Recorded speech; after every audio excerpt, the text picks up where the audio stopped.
एक बार की बात है, रामू नाम का एक किसान हरियाणा के छोटे से गांव में रहता था। वह बहुत ही ज़्यादा गरीब था। उसके पास खाने तक को पैसे नहीं थे। रामू के पास केवल 2 बीघा ज़मीन थी, जिससे वह अपना और अपने परिवार का पेट पालता था। उसे डर था कि अगर यह भी ना हुई तो मेरा क्या होगा। रामू अपने खेत में दिन रात मेहनत करता, जिससे वह अपना और अपने परिवार का पेट पालता। वह अपने दिन का अधिकतर समय अपने खेतों में ही बिताता। एक बार की बात है, पानी की कमी होने के कारण रामू की खेती पूरी तरह से सूख गई। उसे डर था कि अब वह अपने परिवार और अपना पेट कैसे पालेगा।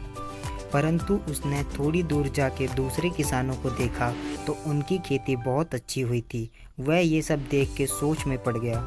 तभी रामू को समझ आया कि यह किसान नई विधि का प्रयोग करते हैं, जिससे पानी की कमी होने के बाद भी खेती बहुत अच्छी तरह से होती है। जब रामू ने नई विधि का इस्तेमाल किया तो बहुत सारे किसान उसे देख के हंसने लगे कि यह अकेला क्या करे।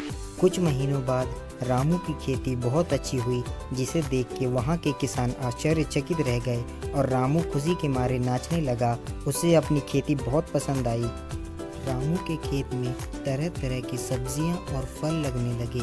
जैसे ही रामू ने यह देखा, वह अपने खेत की रखवाली स्वयं करता था। जैसे ही उसे गांव की तकनीकी के बारे में पता चला, उसने ठान लिया कि मैं इसी तकनीकी से खेती करूंगा।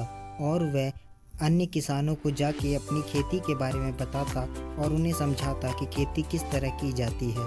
रामू के गांव में जितने भी किसान थे, रामू उन सब के पास बारी बारी करके जाता और अपनी तकनीकी के बारे में बताता।